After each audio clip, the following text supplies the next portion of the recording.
तुमच्या लक्षात येईल जर तुम्ही जर पूर्णपणे फॉर्म जर नीट व्यवस्थित पाहिला तर याच्यामध्ये आपण जे शिकवलं त्या पद्धतीनेच केलेलं आहे. टोटल रूमचा टोटल सेन्सिबल लोड काढला जातो, त्याची सगळ्याची टोटल केली जाते, त्याच्यामध्ये काही सेफ्टी फॅक्टर ऍड केले जातात. नंतर रूमचा टोटल लेटेंट लोड काढला जातो, त्याच्यामध्ये सेफ्टी फॅक्टर ऍड केले जातात. या दोघांमिळून टोटल लोड काढला जातो. मग ESHR फॅक्टर काढला जातो आणि रूम कंडिशन प्रमाणे आपण ESHR फॅक्टर माहिती आहे म्हणून आपण एडीपी सिलेक्ट करतो आणि एडीपी सिलेक्ट केल्यानंतर रूम टेम्परेचर आणि एडीपी डेल्टा टी मिळाल्यानंतर आपण हा सगळा जो सेन्सिबल लोड आणि लेटंट लोड ऑफसेट करण्यासाठी लागणारी जी एअरची क्वांटिटी आहे त्याला आपण ह्युमिडिफाईड सीबीएम म्हणतो, तो कॅल्क्युलेट करता येतो.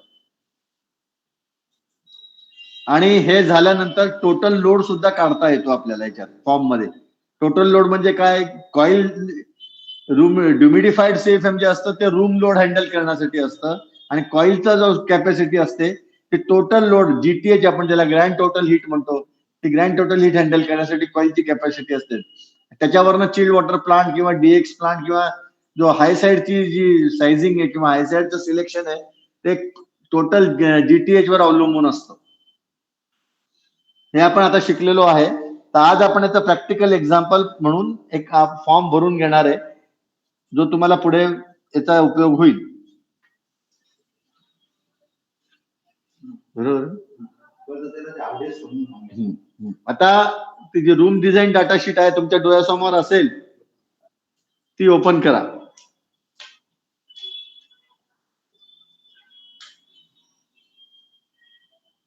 केली का सगळ्यांनी?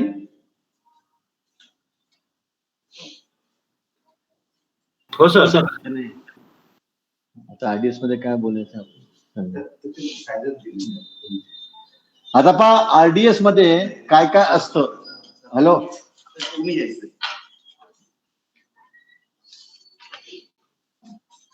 रूम डिझाईन डाटा शीट कशासाठी असते? तर ही जी रूम डिझाईन डाटा शीट असते ही URS म्हणून आपण पढायला म्हणतात. URS म्हणजे काय, युजर रिक्वायरमेंट स्पेसिफिकेशन. तुम्हाला एखाद्या ठिकाणी गेले आणि तुम्हाला सांगितलं की मला एअर कंडिशनिंग डिझाईन करून द्या, तर तुम्ही म्हणाल की तुमची रिक्वायरमेंट काय ती मला सांगा. बराच वेळा असा प्रश्न पडतो की बाबा रिक्वायरमेंट काय, आम्हाला काय माहिती. मग त्यांना असं सांगायला लागतं की आम्ही तुम्हाला एक फॉर्म देऊ, तो फॉर्म तुम्ही तुमच्या आम्ही शक्यतो बऱ्याचशा गोष्टी आम्ही डिसाईड करू, पण अशा बऱ्याचशा गोष्टी असतात जे तुम्हाला पण त्यातनं इनपुट द्यावा लागतो. कारण तुम्हाला काही हे माहिती नाही, तुम्हाला प्रोसेस माहिती नसते, तुम्हाला आतमधला इलेक्ट्रिकल लोड माहिती नसतो, किती माणसं काम करणार ऑक्युपन्सी माहिती नसतात, अजून काही प्रोसेसमध्ये दुसरी इन्व्हॉल्वमेंट आहे का, काही सिस्टम एक्झॉस्ट सिस्टम आहे का, काही डस्ट कलेक्शन सिस्टम आहे का, किंवा काही एअर बाहेर फेकली जाते ती रिसायकल्ड होत नाहीये, प्रोसेसची रिक्वायरमेंट काय, या बऱ्याचशा गोष्टी असतात. त्यामुळे सर्वप्रथम त्याला आपण रूम डिझाईन डाटा शीट म्हणतो. ती जी रूम डिझाईन डाटा शीट आहे ती त्यांना आपण सबमिट करतो आणि ती डिझाईन डाटा शीट झाली की त्याच्यावर त्यांचं अप्रुव्हल पण घेतो. एकदा room design data sheet fix झाली, फ्रीज झाली की मग हीट लोड एस्टिमेट करायला पाहिजे. नाही तर काय होईल, तुम्ही हीट लोड एस्टिमेट कराल, तुम्ही सबमिट करा, अरे हे राहिलं, मग आम्हाला अजून हे पाहिजे होतं, आम्हाला ते पाहिजे होतं, अशा बऱ्याचशा गोष्टी येतात आणि मग तुम्ही ते रिपीट करत बसता बऱ्याच वेळा. तसं न करता थोडा वेळ आधी गेला तरी चालेल. प्रिपरेशन मध्ये जास्त वेळ दिला तर रिपेअरिंग मध्ये कमी वेळ लागतो, कुठल्याही सगळ्या बाबतीत. डिझाईनचंही तसंच आहे. खूप घाई करतात आपल्याकडे, या अनफॉर्च्युनेटली अशा गोष्टींना अजून अवेअरनेस नाहीये. आम्हाला आजच्या आज पाहिजे, उद्याच्या उद्या पाहिजे, सगळे मागे लागतात आणि नंतर मग ते आयुष्यभर रिपेअर करत बसतात डिझाईनचे फॉल्ट, मग नंतर काही रेक्टिफाय होत नाही आपल्याकडे. तर थोडा वेळ दिला पाहिजे डिझाईनला सुद्धा, थोडा वेळ. या सगळ्या गोष्टी एक सोपी गोष्ट नाहीये. कुठलेही एअर कंडिशनिंग सिस्टम डिझाईन करायचं म्हटलं तर बऱ्याचशा गोष्टी त्याच्यामध्ये इन्व्हॉल्व असतात. असा थंब रूल नाही किंवा असं जे असे म्हणणारे असतात की 100 स्क्वेअर फुटाला 1 टन लावून द्या, 1000 स्क्वेअर फुटाला 10 टनचं मशीन लावून द्या, अशा प्रकार चुकीचे आहेत.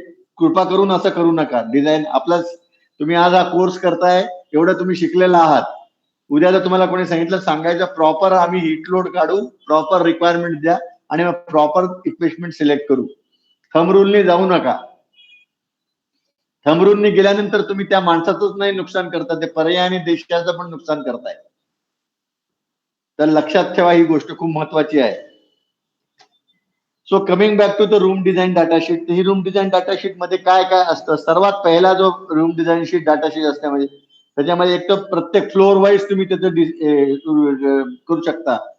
मल्टी स्टोरीड बिल्डिंग असेल तर पहिले ग्राउंड फ्लोअरचं करा, मग फर्स्ट फ्लोअरचं करा, सेकंड फ्लोअरचं करा, लाईक वाईज. तर पहिल्या त्याच्यामध्ये तुम्ही एकदा आता तुमच्याजवळ जी डिझाईन शीट समजा ग्राउंड फ्लोअरची आहे, आपण ते ग्राउंड फ्लोअर लिहिलं. नंतर रूमचं नाव तिथे डिझिंग लोकेशन काय आणि रूमचं नाव आपल्याला ते रूम डिझाईन शीट वाचताना नॉन टेक्निकल माणसाला सुद्धा जे प्रोडक्शनचे लोक आहेत किंवा जे नॉन इंजिनिअरिंग किंवा ते बाकीचे फार्मा फील्डचे आहेत किंवा दुसऱ्या इलेक्ट्रॉनिक फील्डचे आहेत त्यांना ती डिझाईन डाटा शीट वाचल्यानंतर समजायला पाहिजे की कुठल्या एरियाची कुठल्या लोकेशनची. तर रूम नेम पहिले तुम्हाला त्याच्यात ऍड करायला लागतं. तर रूम नेम लिहिला तर समजा एक्झाम्पल याच्या केसमध्ये काय स्लिटिंग एरिया आहे. ओके, आता स्लिटिंग एरिया नंतर याचं डायमेन्शन्स असतात. Room dimensions.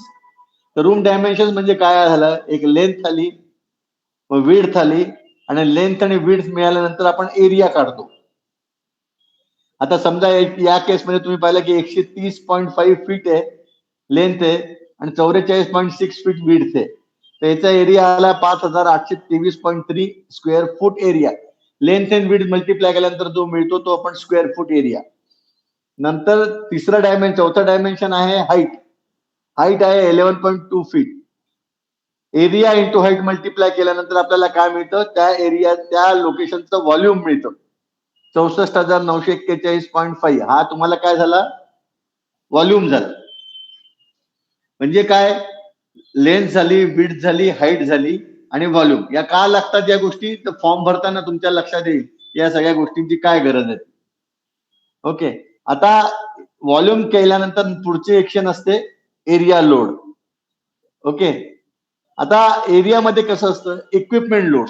इक्विपमेंट लोड मध्ये काय की तुमचे कुठले कुठले त्याच्यामध्ये तुम्ही equipment load, machine air conditioning मध्ये आहेत, मोटर्स आहेत, याने तुमचं हीट लोड वाढू शकतं. प्रोसेस मधल्या मोटर्स आहेत, त्या सगळ्याची टोटल लिस्ट घ्यायची, त्यांच्याकडनं त्याचा डायव्हर्सिटी फॅक्टर विचारायचा किंवा त्यांच्याकडनं तुम्ही त्यांना तर डायव्हर्सिटी फॅक्टर नाही समजू शकला किंवा त्यांना युजेस फॅक्टर नाही काढता आला तर आपण स्टडी करायचं, साधारण त्यांच्या शिफ्ट वाईज ऑपरेशन काय ते कॅल्क्युलेट करायचं आणि आपण एक साधारण डायव्हर्सिटी फॅक्टर डिसाईड करायचा. तो डायव्हर्सिटी फॅक्टर तुम्ही डिसाईड करू शकता. तुम्ही जर तो डायव्हर्सिटी नाही घेतला, वन डायव्हर्सिटी घेतलं तर करू शकता तुम्ही, पण मग ते थोडंसं ओव्हरसाइज डिझाईन होतं. एस्टिमेशन असल्यामुळे ते चालू शकतं तसं, पण तुम्ही जर जास्त अजून डिटेलिंग केलं, व्यवस्थित प्रोसेस स्टडी केला तर तुम्ही त्याचा डायव्हर्सिटी फॅक्टर काढू शकता. आता इक्विपमेंट लोड आपल्याला मिळाल्यानंतर समजा एखाद्या ठिकाणी इक्विपमेंट लोड नाहीये, फॉर एक्झाम्पल आता समजा तुम्ही एखादं हॉस्पिटल घ्या किंवा फार्मास्युटिकल्स मधलं स्टराईल एरियाच्या आधीचं कूलिंग झोन एरिया घ्या, जिथे ड्राय हीट स्टरलायझर असतात किंवा जिथे ऑटोक्लेव्ह असतो. ऑटोक्लेव्ह तुम्हाला माहिती असतं सर, ऐकलंय तुम्ही. आता ऑटोक्लेव्ह आहे, ड्राय हीट स्टरलायझर आहे, त्या एरियामध्ये मोटर तर नाहीये, मग काय करणार, इक्विपमेंट लोड शून्य घ्याल का तुम्ही, काय कराल सर?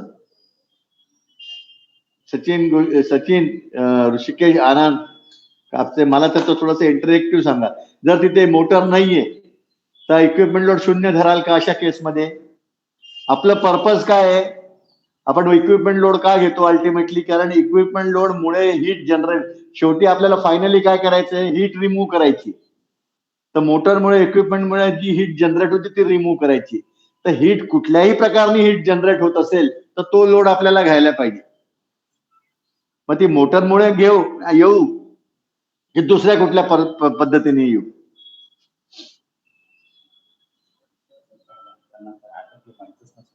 नाही, आटोक्लेव्ह तसं माहिती नसेल. ठीक आहे, समजा तुम्हाला आटोक्लेव्हची कल्पना नाही आली मला किंवा डीएची स्टरलायझर, असं एखादा इक्विपमेंट आहे ज्याच्यामध्ये एखादा काय म्हणता येईल तुम्हाला, प्रोसेस आहे की ज्यांनी तिथला सरफेस टेम्परेचर वाढतंय. म्हणजे इक्विपमेंट मोटरमुळे नाही वाढते, पण हॉट सरफेसेस आहे, हॉट प्लेट आहे किंवा हॉट सरफेसेस आहे, तर त्यामुळे सुद्धा हीट जनरेट होऊन एरियाचं टेम्परेचर वाढू शकतं. तर तुम्हाला त्याच्यात मेन्शन करायला पाहिजे की सरफेस एरिया कुठला आहे. सरप्लस हीट किती आहे आणि ती हीट किलोवॅट मध्ये कन्वर्ट करून त्याच्यामध्ये त्या फॉर्म मध्ये ऍड करायला लागते. ती कशी करायची मागच्या वेळेस तुम्हाला एक फॉर्म्युलाने मी काढून दिलेले दाखवून दिलेलं आहे. तुमच्या नोटबुक मध्ये तो फॉर्म्युला आहे की जर सरफेस टेम्परेचर जर आपल्याला माहिती असेल 80 डिग्री सेंटीग्रेड आहे आणि रूम टेम्परेचर 25 डिग्री सेंटीग्रेड आहे तर kilo calorie per square metre area कसं कॅल्क्युलेट करायचं आणि मग त्याला कन्वर्ट करून कसं टाकायचं या फॉर्म मध्ये तो तुम्हाला मी मागे शिकवलेला आहे तर तो तुम्ही त्याच्यात भरू शकता. सेकंड इक्विपमेंट झाला, हॉट सर्फेसेस झाला. तिसरा आपण शिकलेलो आहे ऐकलेलं आहे लाइटिंगमुळे लोड वाढतो. लाइटिंग जो असतो तो लाइटिंग घ्यायला पाहिजे. तर आता तुमच्याकडे ज्यांनी दिली असेल लाईट तुम्हाला माहिती असतील सिस्टम ऑलरेडी एक्झिस्टिंग असेल तर तुम्ही ऍक्च्युअल लाईट किती लागले ते काढू शकता. नाहीतर काही थंब रूल्स आहेत लाईट्स मध्ये. पूर्वीच्या डिझाईन्स मध्ये 2 वॅट पर स्क्वेअर फूट हा एक स्टँडर्ड फॉर्म्युला घ्यायचे की एका 1 स्क्वेअर फूट एरिया असेल तर त्याचं लाइटिंगचा लोड 2 वॅट धरायचा. 100 असेल तर 200 वॅट, 1000 असेल तर 2000 वॅट म्हणजे 2 किलो वॅट. पण जसं जसे डेव्हलपमेंट होत गेले टेक्नॉलॉजी ऍडव्हान्स झाली आणि आजकाल ते जुने सगळे फ्लोरोसेंट लॅम्प रिप्लेस झाले, सीएफएल सुद्धा रिप्लेस झाले बऱ्याचशा ठिकाणी आणि आता एलईडी लॅम्प सगळीकडे चाललेत. तर एलईडीचं जे कन्झम्पशन आहे ते खूप प्रमाणात कमी झालेलं आहे रिक्वायरमेंट. तर ती किती आहे ते एक्झॅक्टली वर्कआउट करायला पाहिजे. ती ज्यावेळेस 2 होल्स जेव्हा आपण धरायचो ती आता लेस दॅन 1 झालेली आहे. एकापेक्षा खाली watt per square foot requirement आहे एलईडीची. तुम्ही एक्झॅक्ट क्वांटिटी जर तुम्हाला मिळाली तर फार चांगले, नाहीतर मग तुम्हाला काही अझम्पन्स करावं लागतात. 1 वॅट पर स्क्वेअर फूट तरी तुम्ही कमीत कमी एलईडी ला धरायला पाहिजे. काय आता हे झालं इक्विपमेंट लोड झालं, तुमचं सरफेस एरिया झाला, लाइटिंग लोड झाला. आता त्याच्यामध्ये आपले किती माणसं काम करतात ते, किती तास आहेत ते कम्प्लीट. जनरली माणसांचं लोक जो यूज फॅक्टर आहे ज्याला आपण सीएफएल म्हणतो ऑक्युपन्सीचा, तो आपण आपल्या प्रोसेस मध्ये आपण एकच धरतो. त्याचं पण कॅल्क्युलेशन आहे. जास्त डिटेलिंग केलं तर तो फॅक्टर किती यूज फॅक्टर किती वेळ माणसं होते, प्रोसेसमध्ये किती वेळ थांबतात ते, नॉन ऑक्युपाईड जेव्हा एअर कंडिशनिंग सिस्टम नसतं तेव्हा किती असतात माणसं, किंवा एअर कंडिशनिंग असतानाच किती असतात. हा सगळा डाटा कलेक्ट करून ते वर्कआउट केलं जातं. पण जनरली आपल्याकडची आतापर्यंत पद्धत अशी आहे की ऑक्युपन्सी जी आहे ती आपण जेवढी माणसं आहेत तेवढ्या माणसं आपण फुल घेतो आणि फॅक्टर पण एकच धरतो. त्यामुळे number of people working in shift ते आपल्याला लोकांकडनं माहिती घ्यायला लागतात आणि ऑक्युपन्सी आपल्याला घ्यायला लागते. तिसरा, एखादा फार्मास्युटिकल युनिट असेल किंवा तुमच्या सिस्टम आता कुठल्याही सिस्टम असेल, काही 10 मशीन्स आहेत, त्या 10 मशीन्स मध्ये लक्षात नाही येत पण त्या 10 मशीन मध्ये आता कलरिंग मशीन्स असतात टेक्सटाईल इंडस्ट्रीज मध्ये किंवा बऱ्याचशा ठिकाणी असे असतात की त्या मशीन मधला काही पोर्शन जो आहे कोटिंग मशीन आहे. कोटिंग मशीन मध्ये पण तुम्ही पाहिलं असतं बऱ्याचशा मशीन्स मधल्या सर्टन पोर्शन ऑफ एअर जो असते ती एक्झॉस्ट केली जाते बाहेर. हे असे जे लोड्स असतात ते जनरली इग्नोर केले जातात कारण तो डाटा माहिती नसतो बऱ्याच वेळा. आणि मग ती एक्झॉस्ट केलेली जी एअर जी आहे ती जर बाहेर फेकली गेली तर नॅचरली तेवढी एअर आपल्याला बाहेरनं आणावी लागते, फ्रेश एअर मध्ये ऍडिशन करावी लागते. आणि तुम्ही आतापर्यंत शिकला आहात की आपण जितकं फ्रेश एअर आपण जास्त घेऊ तितका हिट लोड मध्ये परिणाम होतो, हिट लोड वाढतो. आपण ते पाहिलेलं आहे की किती म्हणजे त्या नॉर्मल टेनजला तुम्ही जर पाहिलं 1 TR ला साधारणतः 400 CFM येत असेल रिसर्क्युलेशन मध्ये सिस्टम जे आपण अज्युम करतो थंब रूल मध्ये, तीच जर फ्रेश एअर मध्ये केली तर त्याचा लोड 1 टनचा 4 टन लोड होतो, म्हणजे 3 टनने लोड वाढतो. 300% लोड वाढतो. तुमच्या लक्षात येईल किती त्यांनी इम्पॅक्ट होऊ शकतो. ओके. मग ती जो मशीन एक्झॉस्ट जर असेल तर त्या मशीन एक्झॉस्ट प्रमाणे सुद्धा फ्रेश एअर ऍडजस्ट केली जाते.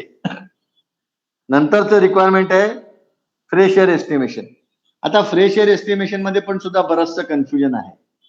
काय करतात काही लोकांनी एक मिसकन्सेप्ट घेतलाय की 10 CFM पर पर्सन, 15 CFM पर पर्सन, पण ते तसं नाही आहे ऍक्च्युअली. ते असं करायला लागतं. एशरे गाईडलाईन काय सांगते, एशरे गाईडलाईन असं सांगते की 5 CFM पर पर्सन घ्यायची, 5 CFM पर पर्सन, आणि जो एरिया असतो त्या एरियाच्या म्हणजे आता समजा तो 100 स्क्वेअर फूट असेल किंवा पर स्क्वेअर फुटाला 0.06 CFM एका स्क्वेअर फुटाला.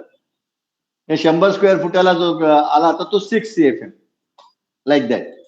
म्हणजे आता 100 स्क्वेअर फूटचा एरिया असेल फॉर एक्झाम्पल आणि त्याच्यामध्ये जर 2 माणसं काम करत असतील तर 5 आणि 5 झाले 10 CFM आणि एरियाचे झाले 0.06 इंटू 100 6. त्या 16 CFM ची फ्रेशरची रिक्वायरमेंट त्या 100 स्क्वेअर फूट एरियाला 2 माणसं असताना इज सफिशियंट आहे. एशरनी गाईडलाईननी केली. काही लोक असे चुका करतात की लोक काय करतात 0.06 धरतात आणि माणसांचं धरतात आणि विचेवर इज हायर तो सिलेक्ट करतात. तसं नाहीये. या केसमध्ये दोघांची बेरीज करायला पाहिजे. ही एक पद्धत त्यांनी दिलेली. दिस इज वन मेथड त्यांनी सजेस्ट केली. दुसरी मेथड ते काय म्हणतात एअर चेंज कॅल्क्युलेशन करतात व्हॉल्यूम प्रमाणे. आता समजा या पर्टिक्युलर एक्झाम्पल मध्ये जर सांगितलं की 1 एअर चेंज आपण धरलं असेल तो व्हॉल्यूम जो दिला आहे त्या व्हॉल्यूमने 1 एअर चेंज काढून जी कॅल्क्युलेशन केली जाते CFM ती CFM धरतात. आता ती जी एअर चेंजची CFM आहे ती तुमच्या पहिल्या एशरे गाईडलाईन प्रमाणे दिलेल्या CFM पेक्षा जास्त असेल तर तुम्ही ती हायर साईड सिलेक्ट करू शकता. डिपेंड्स. आणि कसं होतं की तुम्हाला सांगितलंय की तुम्हाला फ्रेशर आता एखाद्या सिस्टम मध्ये फार्मास्युटिकल इंडस्ट्रीमध्ये असेल की जिथे बॅलन्स केले जातं प्रेशर लागतं. आता ऑपरेशन थिएटर जिथे प्रेशर बॅलन्सिंग लागतं 2-2.5 पास्कल पाहिजे 15 पास्कल पाहिजे 10 पास्कल पाहिजे किंवा 1 mm पाहिजे 1.5 mm पाहिजे प्रेशर जेव्हा मेंटेन करायचं असतं तर अशा केसमध्ये फ्रेशरची रिक्वायरमेंट वेगळ्या पद्धतीने कॅल्क्युलेट केली जाते आणि ती या सगळ्या तिन्ही मेथड मध्ये जी सर्वात जास्त हायर येते ते आपल्याला सिलेक्ट करायला लागतं. तर थोडासा फ्रेशरवर सुद्धा जास्त वर्किंग करायला लागतं डिझाईन करताना. नंतर एक पॅरामीटर असं असतो आता जसं फार्मास्युटिकल इंडस्ट्रीमध्ये ते मिनिमम एअर चेंजेस रिक्वायरमेंट दिलेली असते. आता समजा आता आपण एक्झाम्पल जो घेतलं तो फार्मा इंडस्ट्री नाहीये पण याच्या जागी समजा टॅबलेटचं प्रोडक्शन असतं टॅबलेट मॅन्युफॅक्चरिंग असतं तर ते म्हणतात नाही आम्हाला 20 एअर चेंजेस कमीत कमी पर आवर पाहिजे CFM मिनिमम स्टँडर्ड 20 आहे. तर मग तो पण तुम्हाला डिझाईन डाटा शीट मध्ये कुठेतरी मेन्शन करून ठेवायला पाहिजे 20 एअर चेंज कमीत कमी पाहिजे. आणि जो तुमचा हीट लोडनी ड्युमिडिफाईड CFM आल्यानंतर तो 20 एअर पेक्षा जास्त असेल तर तो जास्त आहे तो तुम्हाला सिलेक्ट करावा लागतो नॅचरली कारण तुम्हाला शेवटी टेम्परेचर आणि RH मेंटेन करायची. समजा एखाद्या रूमचा 20 एअर चेंजनी 1000 CFM येते आणि ड्युमिडिफाईड CFM 1500 CFM येते तर तुम्हाला 1500 CFM सिलेक्ट करावं लागतं. तो मग 20 चा 25 एअर चेंज झाला तरी चालेल. हायर साईडला एअर चेंजेस गेल्याने काही फरक पडणार नाही. मिनिमम 20 ठेवायचे मिनिमम 20 ठेवायचे. पण आता समजा एखाद्या ठिकाणी 20 मिनिमम एअर चेंजेसनी 1000 CFM आलं आणि ड्युमिडिफाईड CFM तुम्हाला 800 झाला तर त्या केसमध्ये तुम्हाला 800 सिलेक्ट नाही करायला लागणार तुम्हाला 1000 सिस्टम सिलेक्ट करावी लागेल आणि 200 CFM तुम्हाला कॉईल वरनं बायपास करायला लागतात आणि कॉईल वरनं 800 घ्यायला लागतात. ड्युमिडिफाईड CFM जो असतो तोच कॉईल वरनं घ्यायचा असतो. उरलेला जो बॅलन्स असतो तो आपल्याला कॉईल वरनं बायपास करावा लागतो. ओके तर या एअर चेंजेसचा हा एक रोल आहे. दुसरा एअर चेंजेसचा रोल हीट लोड मध्ये कसं करावं लागतं की तुम्ही शेवटी पाहाल जेव्हा फॉर्म भरताना तुमच्या लक्षात येईल की जो AHU चा जो फॅन असतो AHU चा जो फॅन ब्लोअर आहे तो सुद्धा हीट जनरेट करतो. आता तो जो हीट जनरेट करतोय ती कॅल्क्युलेट कशी करणार काहीतरी तुम्हाला सुरुवातीला एझम्पशन करावं लागतं. मग आता समजा मोठी सिस्टम आहे 20 एअर चेंजच्या हिशोबाने CFM काढायचा व्हॉल्यूम तुम्हाला माहिती आहे 20 एअर चेंज CFM काढायचा स्टॅटिक प्रेशर अज्युम करायचं आणि त्या फॅनला लागणारी मोटरची HP आपण वर्कआउट करायची आणि ती HP हीट लोड म्हणून त्याच्यामध्ये ऍड करायची कुलिंग लोड कॅल्क्युलेशन. आणि जर तुम्हाला नंतर चेंजेस करायचं वाटलं की नाही एवढं लागत नाहीये तर तुम्ही ते रिवाइज करू शकता लेटर ऑन एक्झॅक्ट आल्यावर.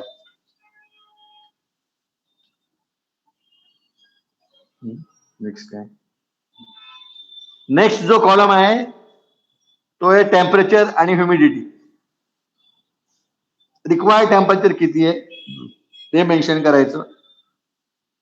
इथे एक केसमध्ये 23 डिग्री सेंटीग्रेड आहे, ±2 आहे. ±2 जेव्हा देतो आपण तेव्हा डिझाईन करताना जनरली आपण 23 डिग्री सेंटीग्रेडच धरून चालतो.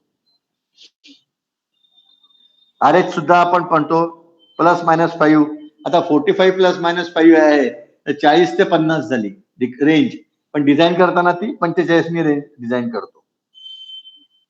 या पर्टिक्युलर केसमध्ये रूम पास्कल त्यांनी सांगितलं 10 पास्कल पाहिजे, म्हणजे 1 mm ऑफ वॉटर गेज पाहिजे. आपण तिथे वेळ धरलेलं आहे.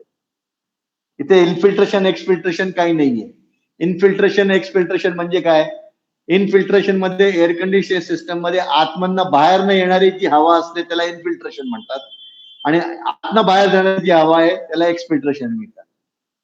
आता प्रेशर जर जास्त असेल तर तिथे इन्फिल्ट्रेशन राहणार नाही, तिथे प्रेशर बाहेर जाणार, एक्सफिल्ट्रेशन राहणार. आणि प्रेशर जर निगेटिव्ह असेल तर तिथे इन्फिल्ट्रेशन होणार.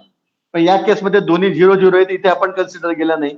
पण जेव्हा तुम्हाला फार्मास्युटिकलचं डिझाईन करावं लागेल तेव्हा या दोन्ही गोष्टींचं तुम्हाला वर्कआउट करायला लागते.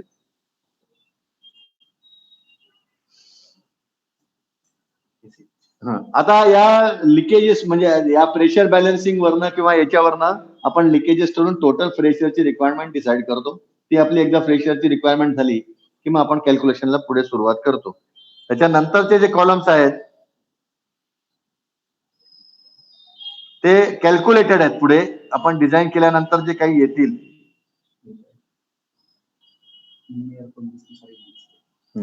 आता जो 20 एअर चेंज आहे तो मिनिमम एअरचा फ्लो आपण दिलेला आहे की 20 एअर चेंज आहे. तर 20 एअर चेंजच्या सॉरी इथे या केसमध्ये आपला minimum room air changes per hour 40. या पर्टिक्युलर ऍप्लिकेशनला आपण 40 घेतलेला आहे.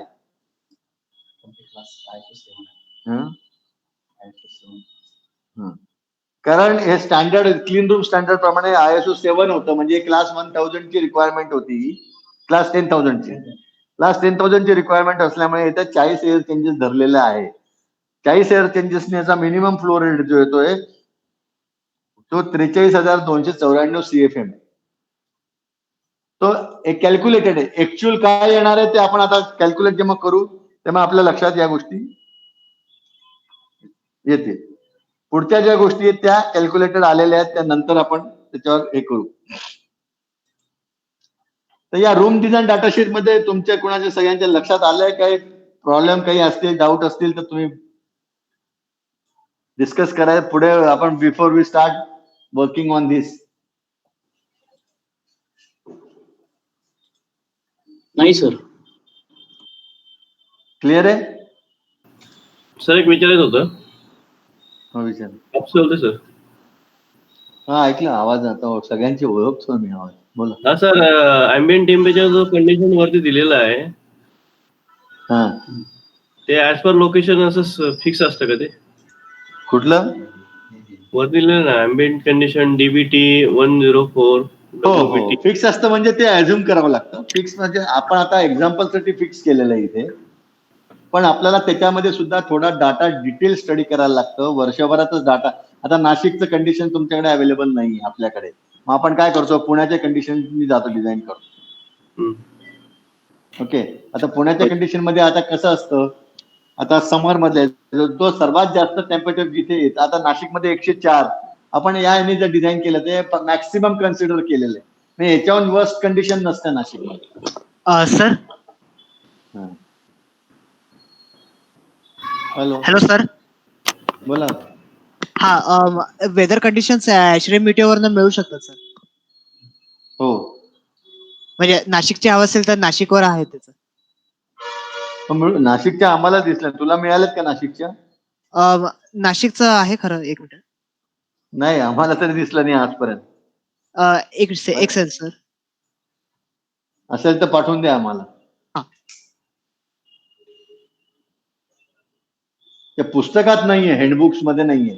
नाही नेटवर आहे ऍश्रेम मीडियावर. म्हणजे नेटवर असेल, पुस्तकात अजून प्रिंट नाही झालेले. हा नेटवर आहे. असू शकतं. हा नेटवर तो जो शहराचा जो हिस्ट्रिकल डाटा असतो ना. हो सर. तो आहे, पण कसं असतं प्रत्येक वेळेस तुम्ही पुस्तक घेऊन काम करायला जेव्हा तुम्ही बसता त्या टेबलमध्ये नाशिकचा अजून उल्लेख झालेला नाहीये हिट लोड मध्ये. हॅलो. Hello sir. हा, त्याच्यामध्ये अजून नाशिकचं नाव ऍड झालेलं नाहीये. औरंगाबादचं आहे पण नाशिकचं नाहीये. नाशिकसाठी आपण पुण्यातच पकडतो ना. मग नाशिकसाठी आपण पुण्यातच धरून चालतो रेफरन्स. किंवा आता आपल्याला माहिती झालेली आहे ना. हा सर, आपल्याला नाशिकचं आहे सर आपल्याकडे एचआरएम मीटिंगवर. हम्म, आता मिळालं मला. हम्म.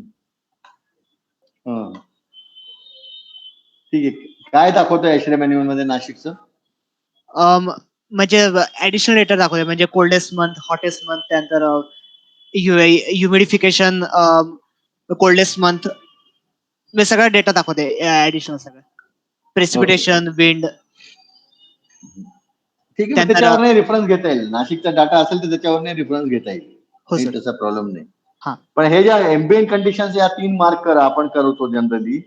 ड्रायबल, वेटबल, आरएच, सीझन मध्ये समर, मान्सून आणि विंटर.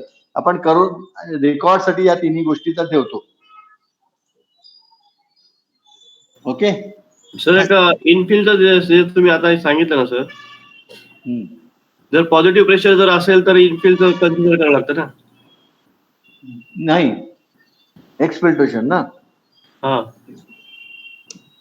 पॉझिटिव्ह प्रेशर जर असेल रूम मध्ये, समजा एकच रूम आहे हम्म, आणि बाजूला कॉरिडॉर आहे समजा, हम्म. तर रूम मधनं प्रेशराइज आहे ना हवा. प्रेशर जास्त असल्यामुळे रूम मधनं कॉरिडॉर मध्ये जाईल ना हवा बाहेर. हो. ती वेस्ट होईल ती हवा जी जाणार आहे बाहेर ती. हम्म. तर ती एक्सफिल्ट्रेशन झालं. पण रिव्हर्स केस असते की रूम निगेटिव्ह असतं आणि कॉरिडॉर पॉझिटिव्ह असतं समजा, हम्म. तर कॉरिडॉर मधनं एअर आतमध्ये आली असती तर ते इन्फिल्ट्रेशन झालं असतं. ओके. हे आतमध्ये येणाऱ्या एअर फ्लोला इन्फिल्ट्रेशन, बाहेर जाणाऱ्या एअर फ्लोला एक्सफिल्ट्रेशन. ओके.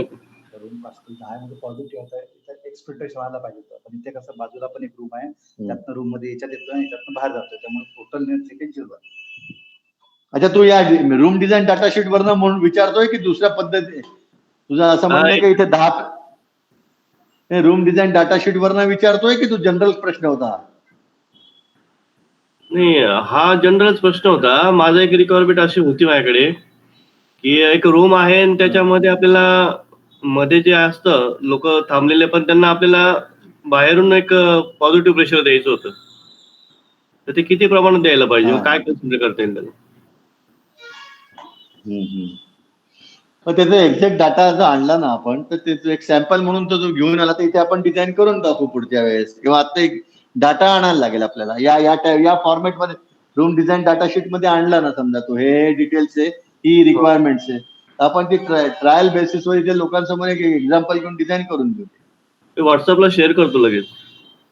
आणि तुला कुठल्याही प्रकारचं नाव किंवा क्लायंट बियंट काही डिस्क्लोज करायची गरज नाही, फक्त डाटा टाक. हो. शेवटी काय, तुमचं पण सगळ्यांचा बिझनेस असतो. तुला जर ती कॉम्पिटिटर्स असं भीती असेल शेअर करायची, तर ते काही न करता कुठलंही नाव बी काही डिक्लेअर करू नको, नुसतं एक्झाम्पल दाखवा, आपण ते डिझाईन करून देऊ बोर्डावर. हो. हो. असं जर काय असेल तर तू इथे शेअर केलं तरी त्याला आपण करून त्याचं डिस्कस करू. हो सर, एक प्रॅक्टिस पण होऊन जाईल आपली, कारण तसं मला वाटतं की घ्यावं आपण पण. घेऊन ये मग, डिटेल घेऊन ये पण त्याचं, म्हणजे काय लागतील ते तुला. आता ही डाटा शीट तुझ्या समोर आहे आता, त्या रूम डिझाईन डाटा शीट मध्ये रूमची साईज दिलेली आहे. मध्ये काय काय इक्विपमेंट आहे, लोड, मॅन पॉवर किती आहे आणि इक्विपमेंट लोड काय, एवढे 2-3 सगळं लागेल. टेम्परेचर काय पाहिजे, आरएच काय पाहिजे, निगेटिव्ह का पाहिजे तुला ती रूम, ते पण महत्वाचं. निगेटिव्ह का पाहिजे? ऍक्च्युली ते कसं आहे की त्यांनी फॉल सिलिंग वगैरे करून एक रूम बनवलेला आहे, तर त्यांचं काय म्हणणं असलं आलं की तिथे माणसं जे राहतात ना त्यांच्यासाठी ऑक्सिजन लेवल पण राहिली पाहिजे ना.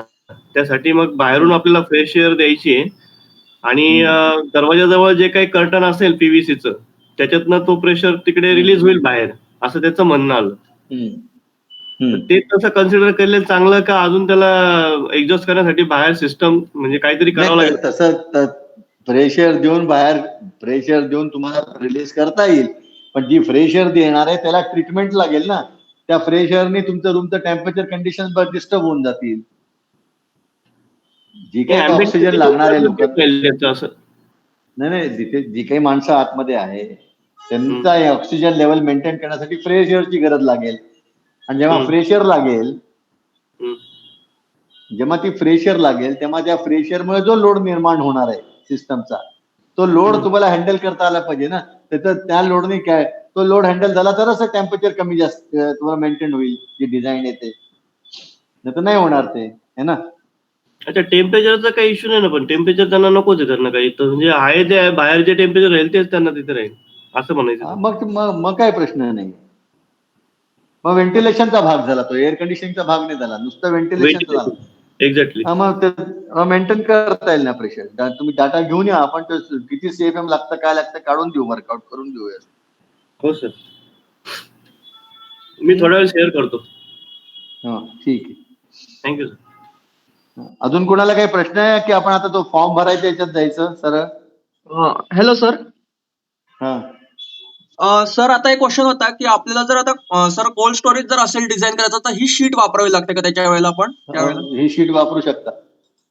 ओके सर, मग त्याच्यामध्ये sheet फक्त वापरू टेम्परेचर जे ते आपण निगेटिव्ह मध्ये वगैरे मग ते सगळं करावं लागेल ना? हो हो, जे काय टेम्परेचर ही शीट वापरू शकता. ओके ही शीट वापरली जाते, म्हणजे फंडामेंटल कन्सेप्ट तोच असतो सगळा. ओके पण त्यांचे काही एक्झम्पशन वेगळे असू शकतात, त्याचे काही लोड वेगळे असू शकतात. हा, पण प्रेशर वगैरे सगळं ते वगैरे बदलू शकतो. आपण कन्सेप्ट हाच आहे, कन्सेप्ट याच कन्सेप्टने जावं लागतं कोल्ड स्टोरेजला सुद्धा. Okay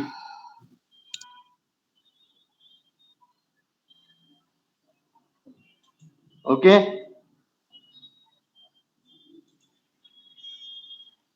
yes sir. जायचं पुढे. हो सर. ओके, आता हा जो फॉर्म आहे तो भरायचा आहे आपल्याला. आता कुठला घेतो?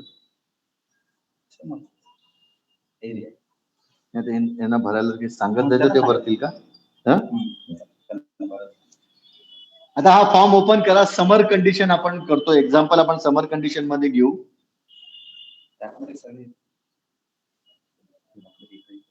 नाही, आपल्याला फक्त एकच घ्यायचं ना. ओके, आता जॉबचं नाव द्या तुम्ही काहीतरी वरती, हीट लोड एस्टिमेशन. आता करायचं तर सिस्टमॅटिक सगळंच करू आपण. तुम्ही वरती नाव द्या काहीतरी. जिथे जॉब लिहिलं ना, JOB दिसतंय का? हॅलो, हो सर. Yes sir. तिथे काय ते सांगत जा, मला बोलत जा. आता तुम्हाला भरायचा आहे ना फॉर्म, तुम्हाला बोलावं लागेल.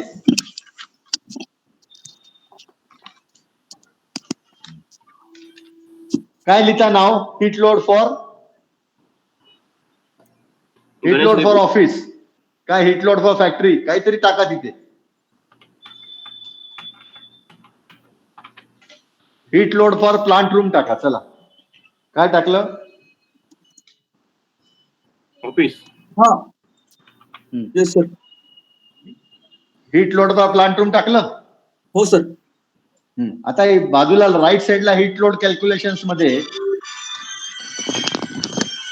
डेट, टाइम आणि इंजिनियर येतं. तुमचा डेट टाका, टाइम टाका, नाव टाका. टाकलेलं आहे का? ऑटोमॅटिक आलेलं आहे का? हो हो सर, सर. आलेलं आहे. काय आलंय तुम्ही वाचा एकानी. डेट आली आहे सर 1/10/21, म्हणजे 10 तारीख आली आहे सर. 10/1/2021 आलाय. हो आले सर. आणि 11:03 आला काय? टाइम. 11:03 टाइम आलेला आहे. टाइम कुठलाही चुकीचा येऊ शकतो. आता किती वाजले? 10च आहे ना. 11 वाजताचा वेळ आलाय. हो आलाय सर. अच्छा, नाव येणार टाकायचंय. इंजिनियर नाव टाका, तुमचं नाव टाका त्याच्या खाली. प्रत्येकाला तो फॉर्म मला सबमिट करायचा आहे. तुमच्या गुगल क्लासरूम वर तो डाउनलोड करून टाकायचा झाला की. ओके. नाव टाकलं? हो. आता लेफ्ट साइडला या, डिझाईन डाटा लिहिलेला आहे पहा वरती. ओके, आता त्याच्या खाली लिहिलंय area.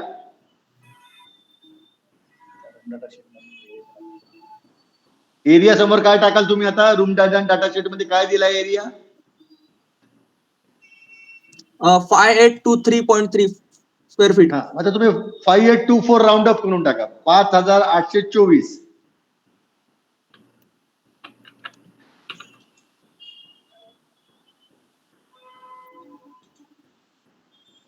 Yes sir. Okay. Area हो, sir. तुम्ही चेक केलाय. हाईट ऑफ द एरिया किती 11.15. हे फीट मध्ये करतोय आपण हा सगळं. हो. हम्म.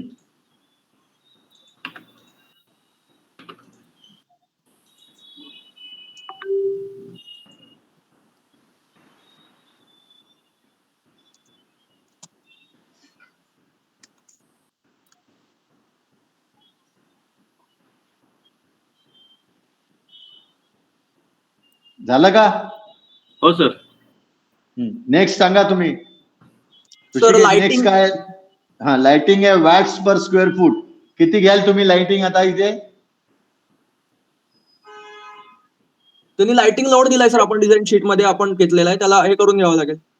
त्याला किती दिलाय डिझाईन शीट मध्ये आपण? 4.5 किलोवॅट दिलाय आपण. 4.5 किलोवॅट दिलाय. म्हणजे तो किती येतो साधारण? पहा बरं आता.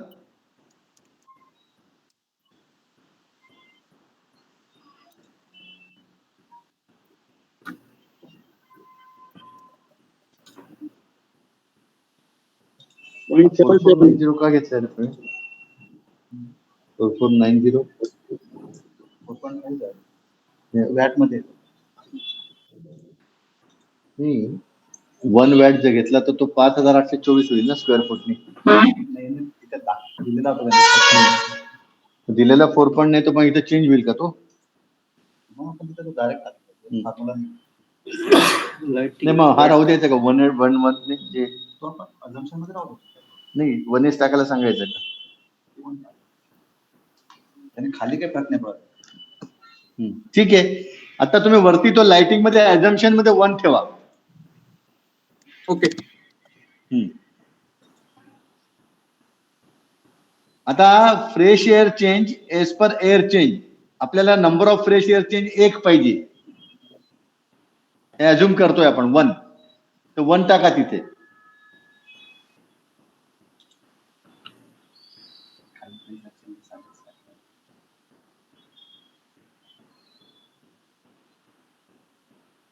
नंबर ऑफ पीपल किती होते? 11 ना? तर ते fresh air CFM as per air change आलं सर. किती आलं? 1082 आलं. 1083 fresh air CFM age per air change आला. बरोबर. हो. नंतर लिहिले ब्लीड. याच्यामध्ये ब्लीड नाहीये, 0 आहे. तर नील करा. सर हे कसं काय आलं त्याचं? वेगळं झालं. हॅलो. एक मिनिट सर, एक मिनिट. एरियामध्ये 5824 टाकले ना आपण. त्याच्यानंतर व्हॉल्यूम किती आहे पाव? हॅलो. सर एरियामध्ये आपण 5824 टाकलं. हाईट मध्ये 11.85 टाकलं. 85 नाही, 11.15. 152 आहे ते. 11.152. ओके. मग ते फ्रेश एअर CFM आलं 1082. 1083 येतं ते. म्हणजे राऊंड अप केलं बा. 1083. 2.5. मग 11. हॅलो. ते कमी घेतलं का? जास्त घेतलं का? 11.52 घेतलं का? काहीतरी घेतलं. 11.152 आहे. 11.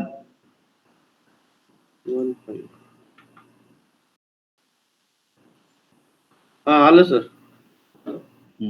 1083 फ्रेश एअर. एक एअर चेंज घेतलं फ्रेश एअर 1083 येत आहे. बरोबर. आलं सर. हा. आता ब्लीड 0 आहे. हा. आपण CFM धरला 15 CFM पर पर्सन. ही रिक्वायरमेंट आपण धरून चालतोय. अझ्युम करतोय. तर नंबर ऑफ पीपल आहे 11. तर fresh air CFM as per the occupancy किती आली? 15 गुणिले 11 किती आली? 105. 165. ओके. पण आता वन एअर चेंज ही प्रोसेसची रिक्वायरमेंट आपल्याला दिलेली आहे RDS मध्ये. ओके. तर 1 एअर चेंजनी जी एअर येते 1083 आणि माणसांच्या अजून येते 165. तर म्हणून जी जास्त आहे ती आपण सिलेक्ट केली. म्हणून खाली काय लिहिले? फ्रेश एअर फॉर कॅल्क्युलेशन जी आहे सिलेक्टेड रेशियर फॉर कॅल्क्युलेशन आपण काय करतोय 1083 ने जातोय. ओके. झालं म्हणजे या कॉलम मध्ये वरच्या कॉलम मध्ये फ्रेश एअर किती घ्यायची ती सिलेक्ट झाली आता. हो सर. आता नेक्स्ट कंडिशन त्याच्या खाली आहे समर कंडिशन. आता समर मध्ये आउटसाइड टेम्परेचर जे ड्राय बल्ब आहे ते 104 आहे. आउटसाइड वेट बल्ब आहे 76, आउटसाइड आरएचए 28% आणि आउटसाइडला ते मॉइश्चर ग्रेन्स जो आहे तो 90.5 grains per pound of air येते. ते आपण सायक्रोमेट्री चार्टवर किंवा हा डाटा कुठे अवेलेबल असतो त्याच्यावरनं आपण फिलअप केलाय. इनसाइड कंडिशन आपल्याला काय पाहिजे 75 डिग्री ड्राय बल्ब टेम्परेचर पाहिजे, 45% आरएच पाहिजे. त्याचा जो रिलेव्हंट वेट बल्ब येईल तो तुम्ही काढून भरला तरी चालेल, नाही भरला तरी चालेल. इम्पॉर्टंट काय आहे ग्रेन्स पर पाऊंड किती आहे ते आहे 62.5. तर तुमच्या आता लक्षात येईल ते डिफरन्स डिझाईन आपल्याला काय डिफरन्स मॅच करायचा आहे. ड्राय बल्ब मध्ये 29 डिग्रीनी ड्राय बल्ब मॅच करायचा आहे, कमी करायचा आहे आणि मॉइश्चर कंटेंट मध्ये 28 ग्रेन्स पर पाऊंड एवढं मॉइश्चर कमी करायचं. हा डिफरन्स झाला बरोबर. आता याच्या साईडला राईट साईडचं जे कॉलम आहे हीट लोड समरी,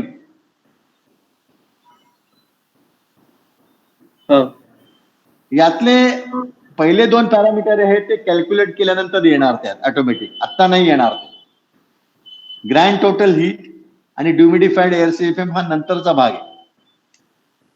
ओके, पण आपण यात काय अज्युम करतोय का काही गोष्ट. हो, तर आपण काय अज्युम केलंय number of air changes per hour आपण 40 धरतोय.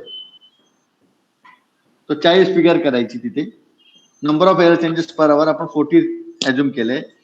तर 40 नी जो सीएफएम येणार आहे मिनिमम एअर चेंजेस सीएफएम किती येणार आहे 43,301 सीएफएम. हा ब्लोअरचा हा तुम्हाला मिनिमम लागणार आहे.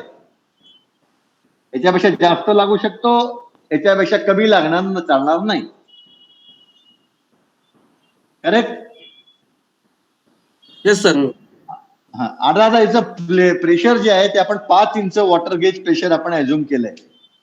5 इंच का केलंय कारण हा क्लास ISO 7 एरिया आहे, 10,000 एरिया आहे. 10,000 एरिया असल्यामुळे याच्या सिस्टम मध्ये हेपा फिल्टर सिस्टम मध्ये आहे. प्लेनमला हेपा फिल्टर आहे, टर्मिनलला हेपा फिल्टर आहे, रायझर्स आहे, डक्टिंग आहे. तर याचं जे सिस्टमचा रेजिस्टन्स कमीत कमी 5 इंच असणारच असणार आहे. तर blower pressure in inches is 5. तर हे का अजून करावं लागले आपल्याला. इथे नसतं केलं तर काय फरक पडला असता. समजा मी इथे 40 नाही लिहिलं आणि 5 नाही लिहिलं तर मला काय फरक पडणार आहे माझ्या हिट लोड कॅल्क्युलेशन मध्ये ते तुम्हाला शेवटी समजेल. पण कोणी सांगू शकेल का आता काय गरज आहे हे अजून का करावं लागतंय. ऋषिकेश, भालेराव, काय तुम्हाला वाटतंय. आता मगाशी मी सांगितलं होतं की याचं का अजून करावं लागतंय, हे नाही केल्याने काय फरक पडणार आहे.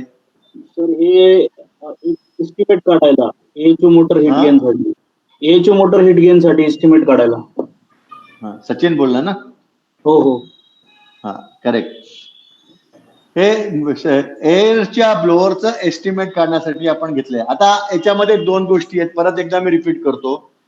जर हा ब्लोअरची पोझिशन कॉइलच्या म्हणजे हा जो कॉइलवर एअर फेकत असेल ब्लो थ्रू अरेंजमेंट असेल तर ही लेफ्ट साइडला येणार नाही, ही आपल्याला राईट आज जे ग्रँड टोटल मध्ये ऍड होईल. ड्युमिडिफाईड सीएफएम साठी रूम लोड मध्ये येणार नाही.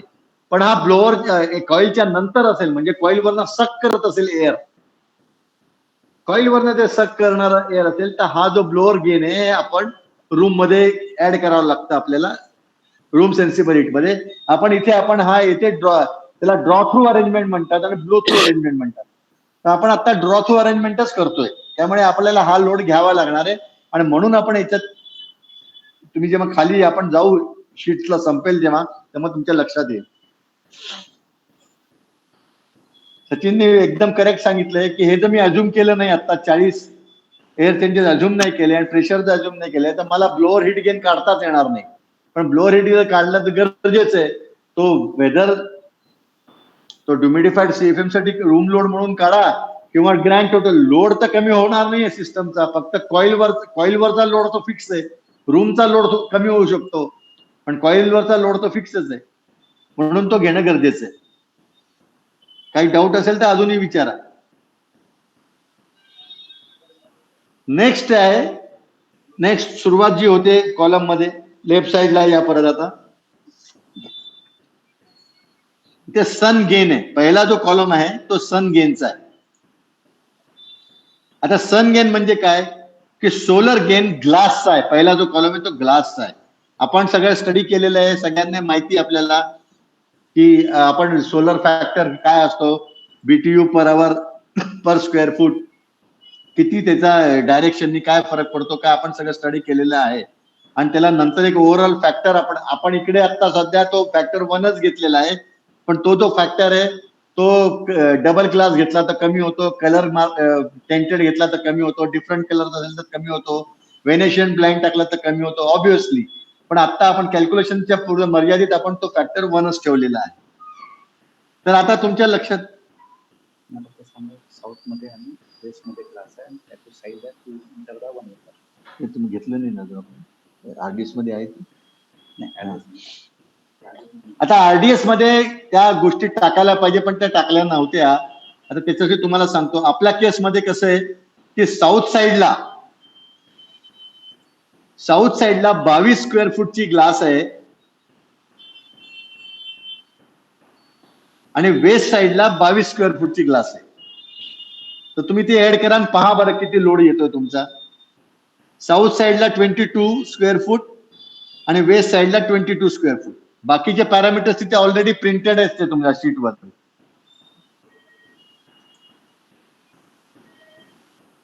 सर साऊथला 264 BTU येत आहे आणि वेस्टला 3586 येत आहे.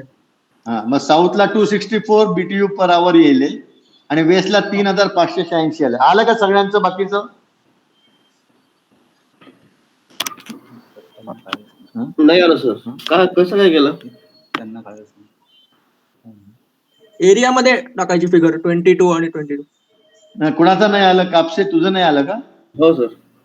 साऊथ लिहिलं, साऊथ दिसतं का? सोलर गेन ग्लास, हो सोलर गेन ग्लासच्या समोर साऊथच्या समोर तिथे 00 आता आहे ना, तिथे 22 टाकायचं 22. ओके. आणि त्याच्या पुढचा फॅक्टर जो आहे लक्षात घ्या, साऊथ साइडला जो फॅक्टर आहे म्हणजे साऊथ डायरेक्शनला दक्षिणेकडे जर तोंड असेल तिचं तर 12 BTU per hour per square foot एवढं हीट गेन होतं, फक्त 12. ओके. मग 22 गुणीला 12 केलं तर ते 264 आलं सर.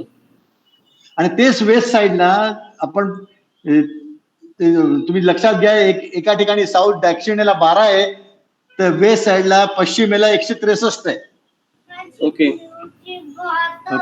त्यामुळे पश्चिम साइडला जर तुम्ही पाहिलं तर 3586 लोड येतोय आणि दक्षिणेला 2264 येतो. ओके. क्लिअर? हो सर. हा, त्याच्यामध्ये एवढेच ग्लास आहे, बाकी सनग्लास नाहीच आहे. हे 2च ग्लास असल्यामुळे आपल्याला पहिला कॉलम संपलेला आहे आता आपला. ओके. आता दुसरा कॉलम जो जाणार आहे आपण तो सोलर ट्रान्समिशन गेनचा आहे. पहिला पण सोलर ट्रान्समिशन गेनचाच होता, पण पहिला कॉलम होता सोलर ट्रान्समिशन गेन ग्लासचा, फक्त ग्लासचा होता. दुसरा कॉलम आहे solar and transmission gain for walls म्हणा, रूफ्स म्हणा, जे काही सगळ्या रूफ आणि वॉल्स आहे. आता याच्यामध्ये ब्रिक वॉल धरलेले आहेत आपण, त्याचं वजन पण त्यांनी दिलेलं आहे 100 pound per square foot. Condition पुण्याची आहे, 20 डेली रेंज दिलेला आहे. आता आपण शिकलो होतो की CLTD जे कुलिंग लोड टेम्परेचर डिफरन्स किंवा आपल्याला जो इक्विव्हॅलेंट टेम्परेचर डिफरन्स दिला म्हणतो आपण, तो या आपल्या कंडिशन्स प्रमाणे आपल्याला कंडिशन्स काय पाहिजेत? आपल्याला कंडिशन 75 आणि 45 रूम मध्ये पाहिजे, आउटसाइड 104 आणि 28% आहे. तर या कंडिशनला त्यांनी जे CLTD कॅल्क्युलेट केलेले आहे त्यांनी त्या प्रिंटेड फॉर्म मध्ये तुमच्या समोर ते CLTD कॅल्क्युलेट केलेले आहे. तुमच्या लक्षात येईल तर तुम्ही जर वाचलं तर नॉर्थ साइडला तो 14 डिग्री फॅरेनहाइटचा आहे, साऊथ साइडला तो 26चा आहे, ईस्ट साइडला 28चा आहे आणि वेस्ट साइडला 22चा आहे. हो सर. करेक्ट. हम्म. तर आता नॉर्थ साइडची वॉल किती झाली ती तुमच्याकडे तुमचं डायमेन्शन आहे छोटी साईज नॉर्थला हं? एक छोटी साईज नॉर्थला आहे मोठी साईज 45 जी साईज आहे ती नॉर्थची आहे ते नॉर्थ आणि साऊथ समोरासमोर 44 44.6 फीट आहे आणि याच्या समोरची जी आहे 130.5 जी आहे ती ईस्ट अँड वेस्ट आहे तर किती आली वॉल सांगा बरं मला साऊथची किती आली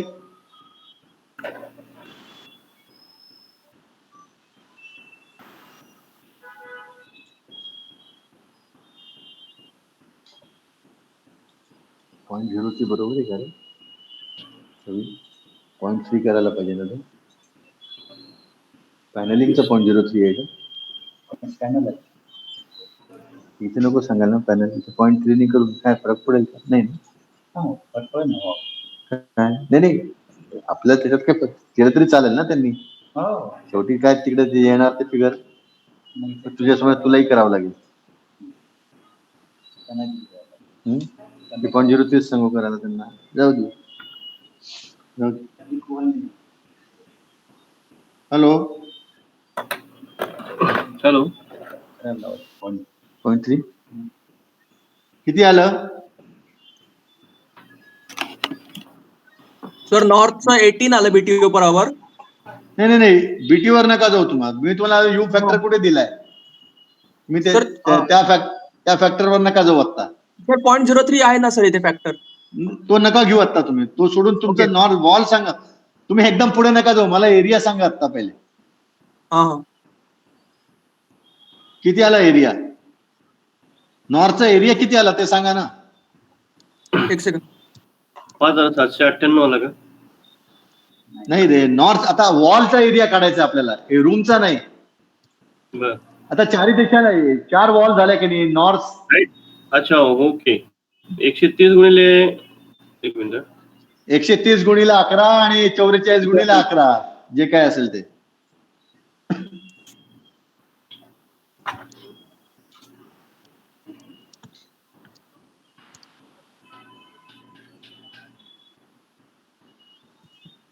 एवढा वेळ नाही लागायला पाहिजे 1,456 आलं का? कसा कुठला 130 गुणिले 11.2 गेलं. हा म्हणजे ईस्ट साइड आणि वेस्ट साइडला ईस्ट आणि वेस्टला 1,456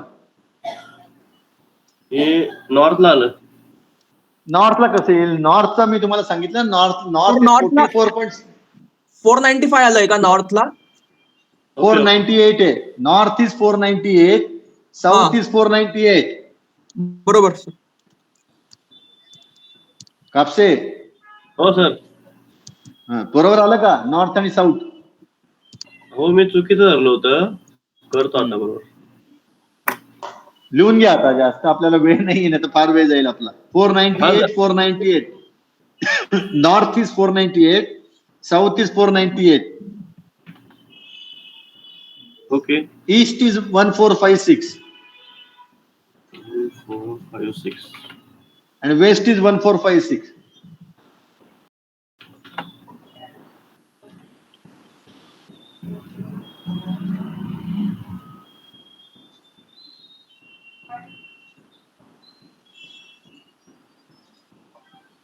झालं सर.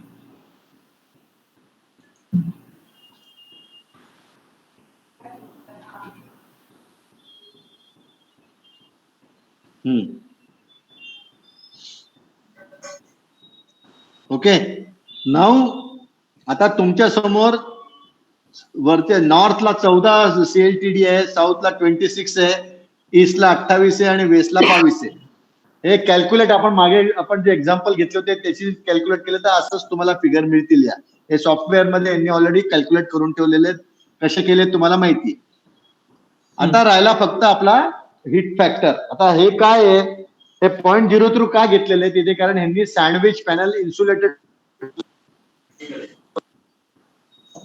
पण हे पॅनल असल्यामुळे 0.03 झालेलं आहे ब्रिक वॉल कन्सिडर केलं त्यांनी. आता आपण ब्रिक वॉल कन्सिडर जर केलेली आहे तर इथे 0.03 ची ऐवजी 0.3 कन्सिडर करा तुम्ही सगळीकडे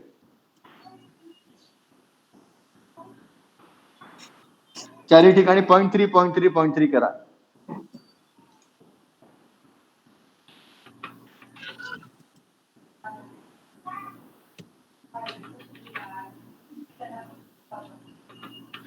येस सर, केलं. ओके सर, झालं.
Hello hello. हो सर, आवाज येतोय. आवाज येत नाही तुम्हाला? माझा तुम्हाला? हॅलो. येतोय सर.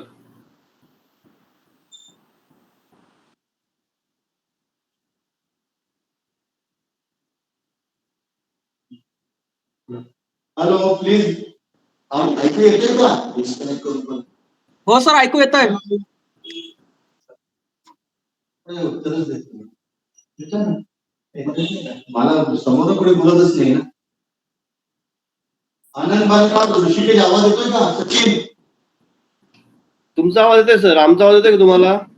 आवाज येतोय सर.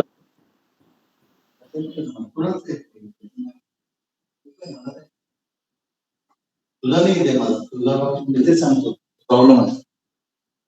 त्याचं टायमिंग संपलं ना. तिकडे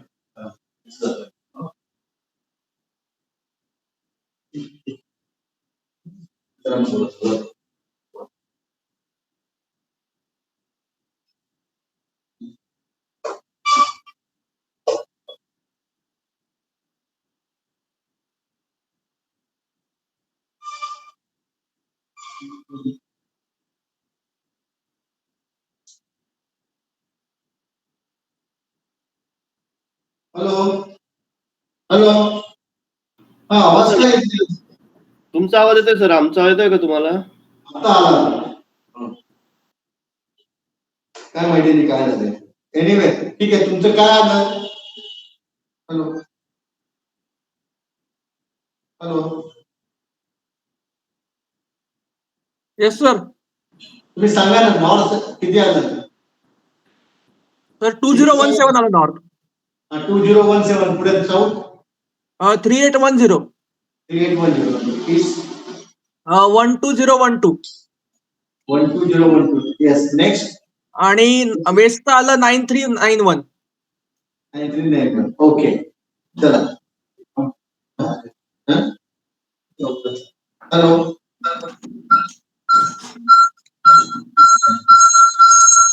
आता नेक्स्ट त्याच्यामध्ये आपण सोलर गेम ट्रान्समिशन गेम मध्ये north south east west wall घेतले. पण या केस मध्ये समजा नॉर्थ ईस्ट वेस्ट नसते, नॉर्थ ईस्ट असतं, नॉर्थ वेस्ट असतं, साऊथ ईस्ट असतं, साऊथ वेस्ट, ते सगळे ऑप्शन आहेत. त्याच्याप्रमाणे आपल्याला कॅल्क्युलेट करावा लागतो. आणि रूफ पण आहे त्याच्यामध्ये. रूफ आपण धरलं नाही, रूफ आपण सिलिंग मध्ये घेतलेलं. Okay, now will move to another transmission. आता आपलं सोलर गेमचे जे डायरेक्ट एक्सपोजर होते ते आपण घेतलेले आहेत. सोलर गेम करून ग्लास घेतले.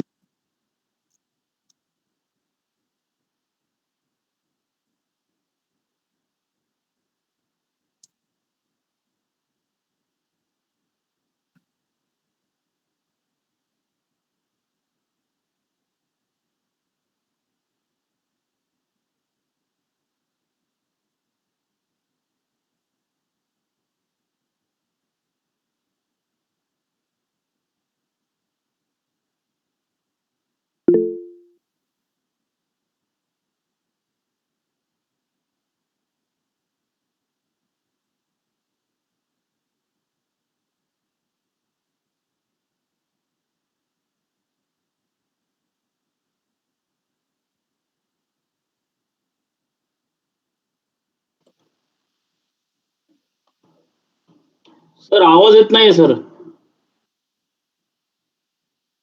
Hello,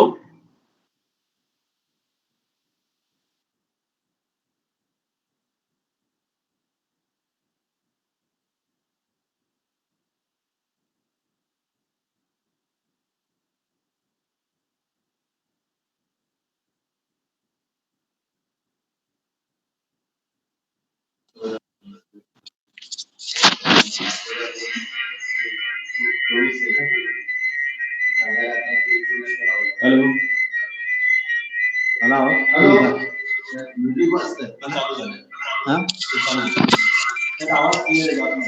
hello, yes sir. हा. आता ग्लास जे आहे आपल्याला टोटल ग्लास 44 करायला घ्यायला लागतो. आणि त्याचा डेल्टा टी जो आहे तो स्टँडर्ड डेल्टा टी जो आहे बाहेरचा 104 आणि आतमधला रूमचा 75. ते 29चा डिफरन्स, जसा जो डिफरन्स घ्यायचा असतो तो सेम डिफरन्स घेतात कॅल्क्युलेशनला. आणि इथे 44 गुणिले 19 आणि 1.13 त्याचा फॅक्टर आहे थर्मल कंडक्टिव्हिटीचा, किंवा यू फॅक्टर म्हणू शकतो आपण त्याला. You that is 1.13. तो सुद्धा आपण सिंगल ग्लासच धरलाय, तो डबल पॅन किंवा ट्रिपल पॅन धरला नाहीये. डबल ट्रिपल पॅन असेल तर त्याप्रमाणे तो फॅक्टर कमी होतो. पण तो आता आपण 1.13 फॅक्टर धरून चालू. तर ऑल ग्लासेस मध्ये जर तुम्ही 44 स्क्वेअर फूट टाकलं आणि 29 डिग्री डेल्टा टी घेतला 1.13, तर ग्लासमुळे जो लोड वाढतोय तो किती वाढतोय? 1442. बरोबर आहे? Yes sir.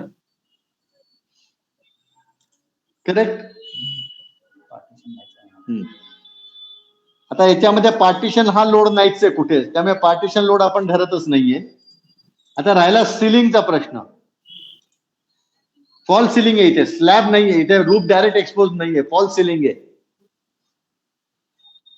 फॉल सिलिंग आहे तर फॉल सिलिंगचा एरिया पण तेवढाच असणार आहे जेवढा फ्लोअरचा एरिया असणार आहे. ते 5824 स्क्वेअर फुटच फॉल सिलिंगचा राहील, 5824 स्क्वेअर फुटच हा फ्लोअरचा राहील. आता प्रश्न फक्त असा आहे की सिलिंग असताना डेल्टा टी किती अझूम करायला पाहिजे. तो पण पार्टिशन लोड म्हणूनच धरायला पाहिजे. सिलिंग की त्याला सिलिंगला काही वेगळा फॅक्टर धरलाय काय? 19 कॅल्क्युलेटेड आला ना तुझा, 10 ने फरक आला तुझा. इन्सुलेशन धरल्यामुळे असेल की काय? आणि तो जिप्सन हे होता ना, पप राहते. आपण 5च पकडतो. आता सिलिंग जो आहे तो आपण त्याला पार्टिशन लोड म्हणून जर धरलं, कारण सिलिंग हा एक्सपोज नाहीये. आपण ठरवलं होतं की पार्टिशन लोड करताना आपण आउटसाइड पेक्षा 5 डिग्रीनी कमी करू फॅरनहाइटने. तर तो 5 डिग्रीने जर कमी केला तर 104 - 5 केलं तर तो 99 होतो, 99 होता आउटसाइड आणि आपल्याला पाहिजे 75. सो जर डेल्टा टी झाला 24, तर तो तुम्ही तो 24 ने मल्टिप्लाय करा. क्लिक केलं तर -5 करा सगळं. हा, त्याच्यावर क्लिक करून -5 करा. किंवा त्याच्यावर क्लिक करून -5 करा. म्हणजे 10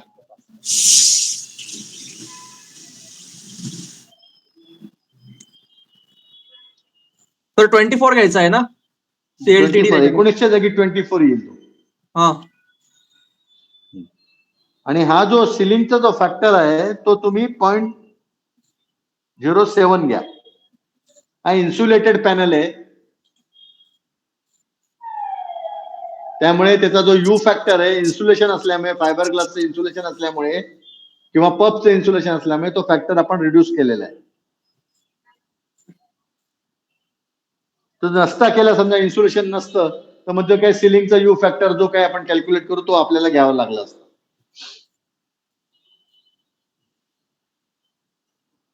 तर इथे फ्लोअरचं टेम्परेचर डिफरन्स आपण 1 घेतलंय.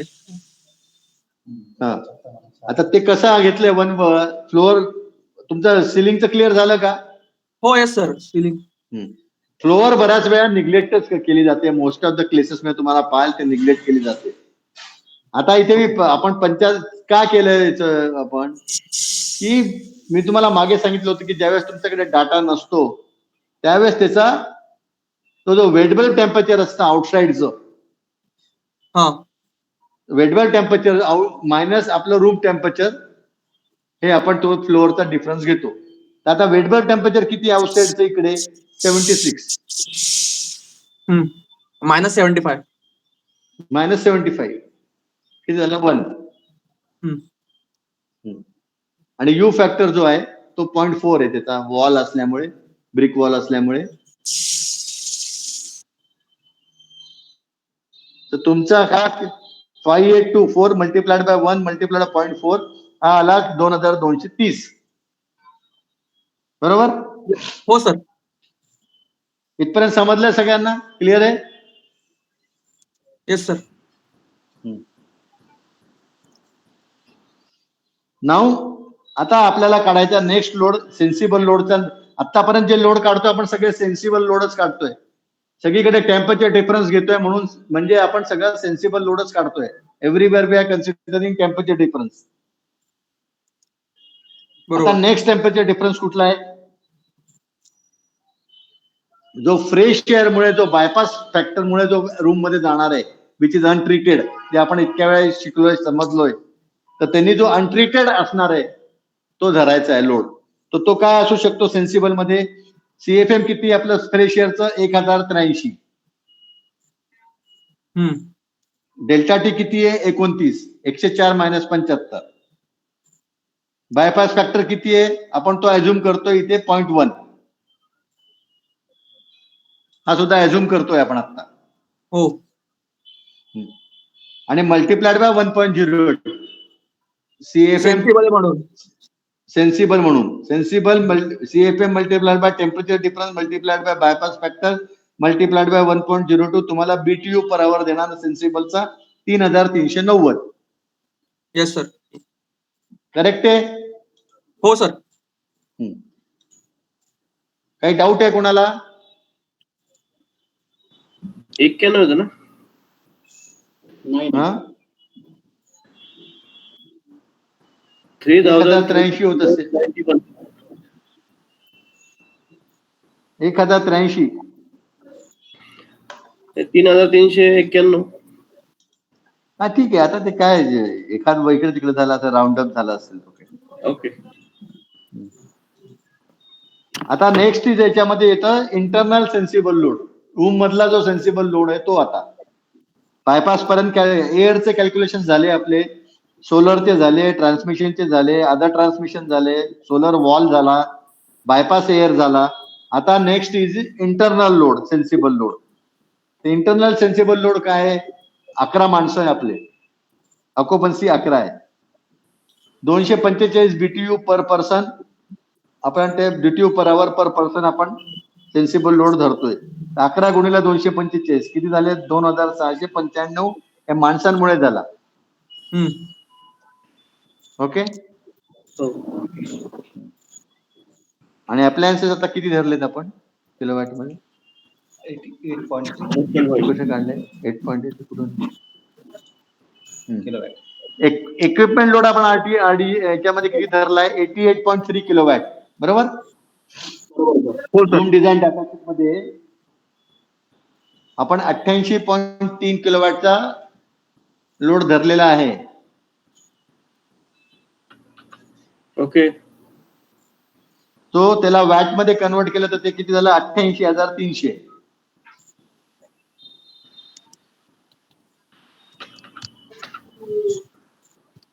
$88,300. ओके.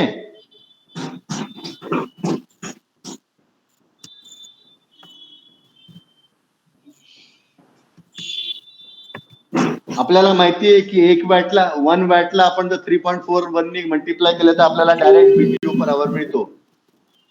ओके. 88,300 मल्टिप्लाइड बाय 3.41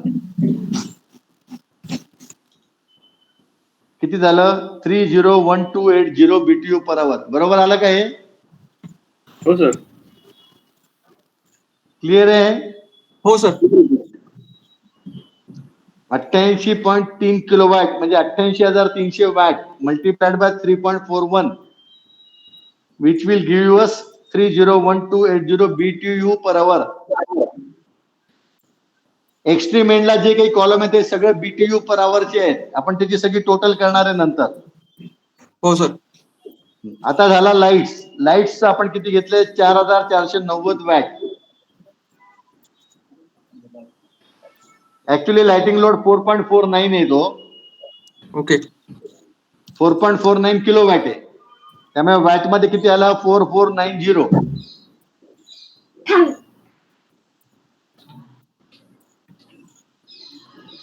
किती झाली फिगर ती? 15266.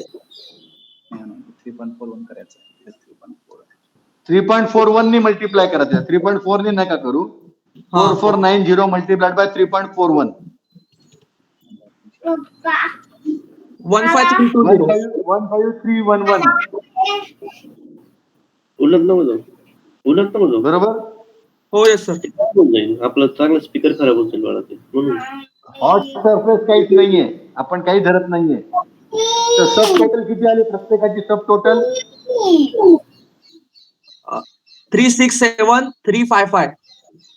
367,313 यायला पाहिजे. 367,313 यायला पाहिजे. कुठेतरी काहीतरी चुकलं असेल तुमचं. 367,313. 3,67,313 माझी तेवढी येते. ठीक आहे. तुम्ही 312. फिगर घेऊन घ्या तेवढी. तुम्ही नंतर चेक करत राहा ती. हा. 3,67,313 बरोबर आहे काही? येस सर आली.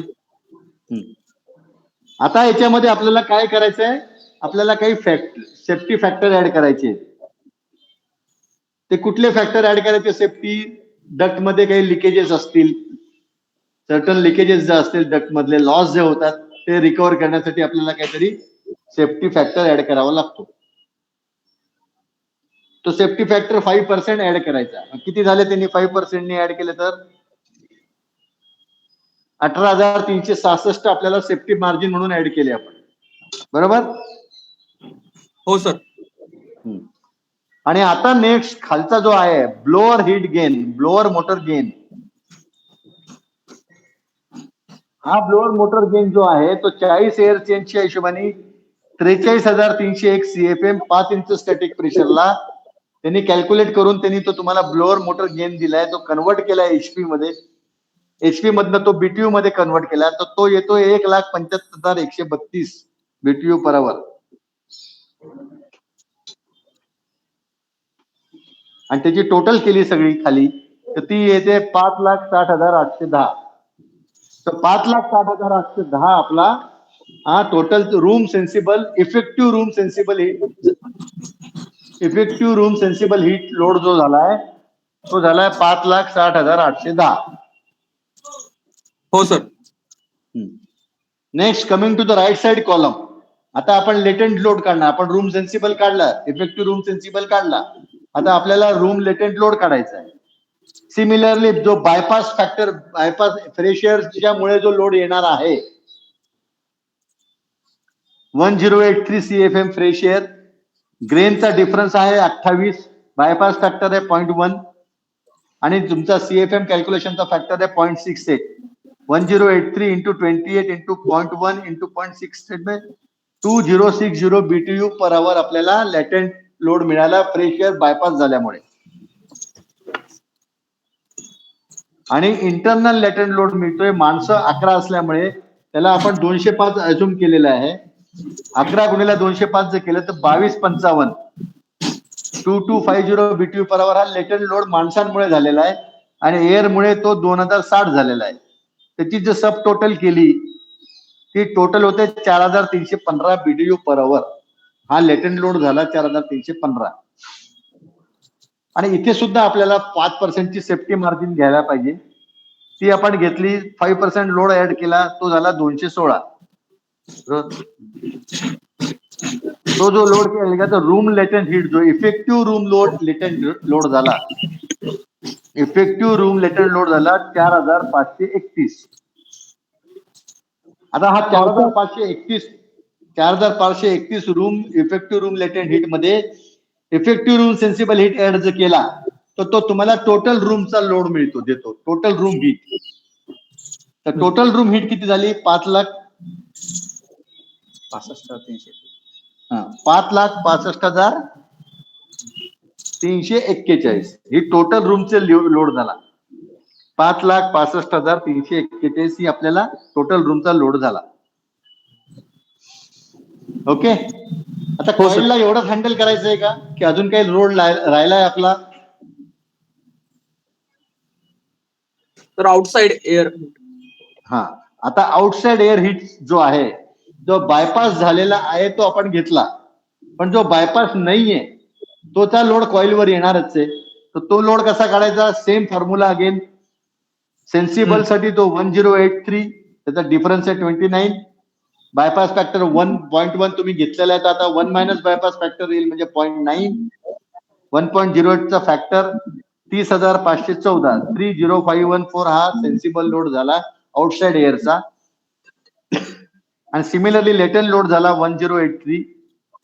28 चा ग्रेन्सचा डिफरन्स, 0.9 चा 1 मायनस बायपास फॅक्टर आणि 0.68 आपला इक्वेशन आपल्या सगळ्यांना माहिती आहे. 18543 सब टोटल जर या दोघांची केली तर ती होते किती? 224,119. नाही 30 आणि ही आहे ना 224,119. चुकते ना घेतली. 30 आणि 18 किती होते?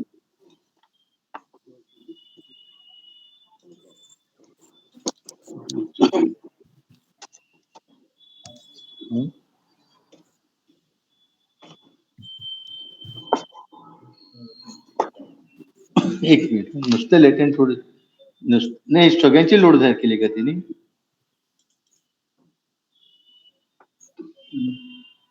हा लोड कॅल्क्युलेशन बरोबर आलंय? 30,505151 हे बरोबर आहे का? कोणी केलंय का कॅल्क्युलेशन? आहे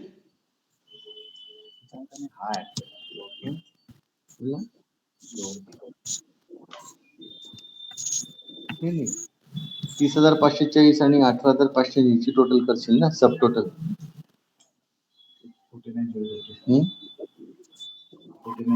हा मग ती 49 झाली ना. ही फिगर काहीतरी चुकीची आहे. 2 ते सांगतो त्याच्यामध्ये त्यांनी काय केलं त्याच्यामध्ये हा ऍड केला तो आपण नंतर घेतो म्हणून. हा तुम्ही ते तसं नका गेले. तुम्ही आता 30514 आणि 18543 ऍड करा. किती आली?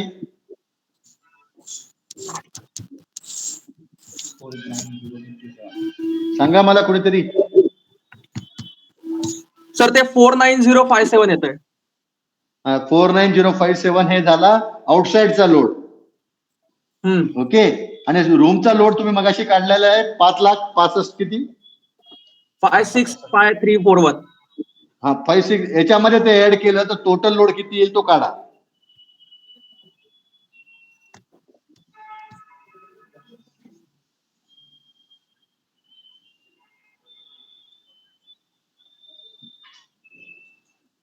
असंच करतो ते काढून तर ते 6,14,398 येतंय. तर टनेज मध्ये किती आलं ते? Total tonnage 6 lakh 6,14,300. ओके. हा 6,14,351 आणि त्याच्यात तुम्ही आता तुम्ही त्याला 1 मिनिट आता त्याला तुम्ही 12,000 नी भागा. वरती आला असेल ना ऑलरेडी फॉर्म मध्ये आलं का ते 52.7 TR आलं का? हो सर आलं. 52.7 आलं. ओके. हे तुमचं टनेज आता टोटल टनेज तुमचा निघाला. आता तुम्हाला काय काढायचं ड्युमिडिफाईड CFM. ते पण तुमच्याकडे आता आलं असेल कॅल्क्युलेशननी पण तरी ते मी चेक करा. आता सेन्सिबल हिट फॅक्टर जो आहे आत्ताचा तुमच्या लोडचा तो किती आलाय? 0.99 आला का तुमचा? किती आला? हा सर 0.99. 0 तो कसा आला माहिती समजला ना तुम्हाला? नाही room sensible heat load divided by total load जर केला तर 0.99 येतो. हा बरोबर. येस सर आला. हो आणि त्यामुळे तुम्हाला आता ते आपण तो चार्ट रेफर करायला लागेल जो मी तुम्हाला ऑलरेडी करून दिला इथे. या रूम कंडिशनला 75 ड्राय बल्ब टेम्परेचरला 45% आरेजला again repeat 75 degree dry bulb टेम्परेचरला 45% आरेजला आणि 0.99 ESHR फॅक्टरला जो सिलेक्टेड एडीपी येतोय तो येतो 52. तो तुम्हाला भरायचा असतो. इथे भरलेला आहे आता तो ऑलरेडी 52. ओके. Yes sir. आणि त्यामुळे तुम्हाला आता डायरेक्ट तुम्हाला 52 भरल्यामुळे तुमचं ड्युमिडिफाईड CFM किती आला? 25656 आलाय सर. किती? 25656 करेक्ट. हा म्हणजे आता तुमचं टनेज पण तुम्हाला टोटल मिळाला ड्युमिडिफाईड CFM पण तुम्हाला मिळाला. हो सर. ओके. तर ह्या अशा पद्धतीने हे तुमचं प्रोसेस ही कम्प्लीट झालेली आहे फॉर्मची. This is the way it should be done like this only. Okay. आता याच्यामुळे काही तुम्हाला एक्स्ट्रीम लास्ट केस मध्ये काही रिझल्ट देतात. चेक रिझल्ट त्यांनी दिलेले आहेत. काही टाळे म्हणतो ना आपण टाळे तसं त्यांनी दिलेलं आहे. त्या टाळ्यांचा उपयोग आपल्याला फक्त पुढच्या कुठल्या कंपॅरिझन साठी करायचा असतो. म्हणजे टाळे जसं ग्रँड टोटल हीट टोटल जो BTU per hour per square म्हणजे आता 52 टन आहे लोड आहे तुमचा जो BTU पर आवर आहे तो एका स्क्वेअर फूट मध्ये जर तुम्ही कन्वर्ट केला तर तो किती BTU per hour per square foot मिळतो? 134.69 किंवा जो काही असेल फिगर 108 किती आला तुमचा? Grand total heat per square foot किती आली? 108.66 BTU per square foot. Room sensible heat जो आहे तो BTU per hour per square foot किती आलेला आहे? 96.29. हा बरोबर. आता हे जे आहे ना हे ताळे जे असतात याचा जस्ट तुम्हाला याचा इमिजिएट काही याचा हे नसतो. CFM पर स्क्वेअर फूट म्हणा डिमिडिफाईड CFM पर टन म्हणा. आता डिमिडिफाईड CFM इथे 466 पर टन आला. आपण थंब रूल 400 ने चालतो. तर इट कॅन बी याचा तुम्हाला उपयोग कुठे होतो की याचा एक रेफरन्स गाईड म्हणून तुम्ही याला वापरू शकता की बाबा रे एखाद्या तुमच्या आता 460 आला पण तुम्ही उद्या कॅल्क्युलेशन केलं तुमचं 4000 CFM येतोय पर टन, तर तुम्हाला अलार्मिंग वाटलं पाहिजे, नाही ना काहीतरी गडबड झालेली आहे कुठेतरी कॅल्क्युलेशन, एवढं नाही होऊ शकत. 400चा 500 होईल, 400चा 800 होईल, 4000 नाही होणार, डबल नाही होणार. हा तर ही जे ठोकताळे असतात ना, हे ठोकताळे या कॉलम मध्ये दिलेले आहेत. हे जो समजून त्याचा आपल्या बुद्धीप्रमाणे आपल्या इंटेलिजन्स प्रमाणे याचा वापर करायचा. ओके हे तुमच्या चेक रिझल्टनी तुमच्या याच्यावर काही परिणाम होणार नाहीये. तुमच्या हिट लोड एस्टिमेशनवर किंवा याच्यावर त्याचा चेक रिझल्टनी काही परिणाम होणार नाही. पण चेक रिझल्टनी तुम्हाला ठोकताळे कळतात आणि त्याप्रमाणे तुम्हाला एक कॉमन सेन्स वापरता येतो पुढच्या कुठल्या सिस्टम डिझाईनला, आणि एखादा जर मेजर मिस्टेक कुठे होत असली तुमची तर तुमच्या लक्षात ती येऊ शकते. ठीक आहे. हो सर. आय थिंक हे एक्झाम्पल तुम्हाला हिट लोडच्या बाबतीत युजफुल राहील. हे तुम्ही सेव्ह करून ठेवा. तुमच्याकडे काही डाऊट्स असतील काय असतील तर पुढच्या सेशन मध्ये विचारा. आपण आपल्याला अजून आज वेळ नाहीये आपल्याकडे, पण आपल्याला तुम्हाला मला एक hit load calculation SI system मध्ये पण करून दाखवायचंय. ते मी बोर्डावर करून दाखवीन. एखाद्या वेळेस संध्याकाळचा आपण एखादा एडिशनल क्लास घेणार आहे त्याच्या वेळेस ते आपल्याला कॅल्क्युलेशन करून दाखवू. स्टुडंटसाठी किंवा SI सिस्टम तुम्हाला वॅट पर स्क्वेअर मीटर वर सुद्धा हिट लोड करता आला पाहिजे. तर ते आज काही आपल्याला शक्य होत नाहीये. ते आपण पुढच्या वेळेस त्याच्यावर नक्कीच विचार करू आणि पुढचं करू. सो आज आपण इथे आता एक 5-10 मिनिटाचा ब्रेक घेऊ आणि नंतर मग सेकंड सेशन. काही प्रश्न असतील तर तुम्ही विचारू शकता. सर एक क्वेश्चन होता. हा, सर आपण सेफ्टी फॅक्टर जे आहे ते आपण लॅटंटला आणि सेन्सिबलला दोघांना घेतो का, म्हणजे वेगवेगळं असं की टोटलला घेतलं तर चालत नाही का नुसतं रूम लॅटंट हिटला? नाही वेगवेगळं घ्यावं लागतं ना. ओके वेगवेगळं घ्यावंच पाहिजे ना. तुम्ही ऍड कशा कराल? तुम्हाला तो हा. सेपरेट लोड, तो लेटंट लोड वेगळा काढायचा, सेपरेट सेन्सिबल लोड सेपरेट काढायचा, मग त्याला ऍड करायचं आहे ना सिस्टम मध्ये. हो ओके त्यामुळे त्याला सेफ्टी फॅक्टर वेगळाच ऍड करावा लागतो. बर ठीक आहे सर. ठीक आहे. ओके.